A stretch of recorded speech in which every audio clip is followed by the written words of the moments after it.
Hello বন্ধুরা, প্রিয়া ইপসা কিচেনে তোমাদের সবাইকে স্বাগত। এই গরমের দিনে অল্প মশলা দিয়ে হালকা পাতলা মাছের ঝোল খেতে কিন্তু বেশ ভালো লাগে।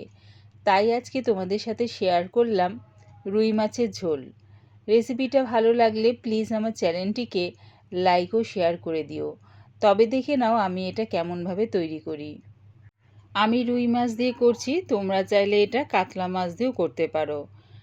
আমি এখানে রুই মাছ নিয়েছি, মাছগুলোকে ভালো করে ধুয়ে নিয়েছি। খুব একটা বড় বড় পিস কিন্তু নিইনি। কি কি সবজি নিয়েছি দেখো, নিয়েছি পটল। পটলের অল্প অল্প খোসা রেখে কিছুটা করে খোসা বাদ দিয়েছি। একটা পটলকে আমি দু টুকরো করে নিয়েছি। নিয়েছি আলু, আলুগুলো দেখো সরু সরু লম্বা করে কেটে নিয়েছি। আর নিয়েছি সজনের ডাঁটা, ডাঁটাগুলো একটু বড় রেখে একই মাপ করে কেটে নিয়েছি। তোমরা এখানে তোমাদের ইচ্ছা মতন সবজি ব্যবহার করতে পারো। মাছের মধ্যে দিয়ে দিলাম আন্দাজ করে হলুদ গুঁড়ো আর নুন। নুন আর হলুদটা দিয়ে ভালো করে মাছের সাথে মাখিয়ে নিচ্ছি। নুন আর হলুদটা ভালো করে মাখিয়ে নিয়েছি। গ্যাসটাকে হাই ফ্লেমে রেখে একটা কড়া বসিয়ে দিয়েছি। তার মধ্যে দিয়ে দিলাম বেশ খানিকটা সর্ষের তেল। তেলটা ভালো মতন গরম করে নিয়ে এবারে দেখো যে কটা মাছ ধরবে কড়ার মধ্যে সে কটা দিয়ে দিলাম। গ্যাসটাকে হাই ফ্লেমে রেখে যদি মাছগুলো ভাজা হয় দেখবে কড়ার মধ্যে কিন্তু লেগে যাবে না। অবশ্যই কিন্তু তেলটাকে গরম করে নিও ভালো করে। একদিকটা ভাজা হয়ে গেছে, আরেক দিকটা ভাজার জন্য উল্টিয়ে নিলাম। দুদিকটা হালকা লাল করে ভেজে নামিয়ে নিচ্ছি। সবকটা মাছ একইভাবে ভেজে নামিয়ে নিলাম। ওই মাছ ভাজা তেলের মধ্যে পটলগুলো দিয়ে লাল করে ভেজে নামিয়ে নেব। পটলের মধ্যে কোনো রকম কিন্তু নুন হলুদ না দিয়েই আমি ভেজে নিচ্ছি। দেখো লাল করে ভাজা হয়ে গেছে, এবার এগুলো নামিয়ে নিচ্ছি।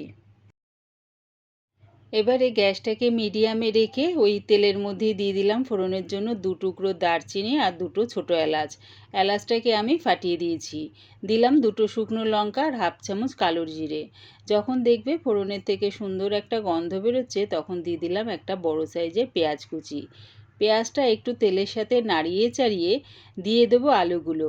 পেঁয়াজটা লাল করে ভাজবো না, পেঁয়াজের সাথেই আমি আলুগুলো দিয়ে আলু আর পেঁয়াজ একসাথেই ভেজে নেব। আলুগুলো দিয়ে দিলাম। এবারে সব কিছু ভালো করে মিশিয়ে নিয়ে আলু আর পেঁয়াজটা আমি লাল লাল করে ভেজে নিচ্ছি। ততক্ষণে একটা মশলা বানিয়ে নেব। একটা বাটির মধ্যে অল্প একটু জল রেখে তার মধ্যে দিয়ে দিলাম 1 চামচ আদার পেস্ট, হাফ চামচ হলুদ গুঁড়ো, হাফ চামচ জিরের গুঁড়ো, হাফ চামচ ধনের গুঁড়ো, 1 চামচ লঙ্কার গুঁড়ো। ঝালটা নিজেদের স্বাদ অনুযায়ী ব্যবহার করো। সব কিছু ভালো করে মিশিয়ে নিলাম। এদিকে দেখো আলু আর পেঁয়াজটাও বেশ লাল করে ভাজা হয়ে গেছে। যে পেস্টটা বানালাম সেটা দিয়ে দিলাম। সেটা দিয়ে 2 মিনিট ধরে কষিয়ে নেব। দেখো 2 মিনিট ধরে কষিয়ে নিয়েছি, তেলটাও বেশ ছেড়ে দিয়েছে। এবারে দিয়ে দিলাম একটা বড় সাইজের টমেটো কুচি। আমি যেহেতু ঝোলটা একটু পাতলা করতে চাইছি তাই আমি টমেটো কুচি দিলাম। তোমরা চাইলে এখানে টমেটো পেস্ট ব্যবহার করতে পারো। তারপরে দিয়ে দিলাম সজনের ডাঁটা আর স্বাদ অনুযায়ী নুন। সব কিছু ভালো করে মিশিয়ে নিয়ে আরও 2 মিনিটের মতন কষিয়ে নেব। সব কিছু দিয়ে ভালো করে কষানো হয়ে গেছে। এবারে দিয়ে দিলাম আমি আলু সেদ্ধ হবার মতন বেশ খানিকটা জল। আর দিয়ে দিলাম আগে থেকে ভেজে রাখা পটলগুলো। সব কিছু ভালো করে জলের সাথে মিশিয়ে নিয়ে গ্যাসটাকে হাই ফ্লেমে করে চাপা দিয়ে এটা হতে দিলাম। কিছুক্ষণ পর চাপাটা খুলে দেখে নিচ্ছি।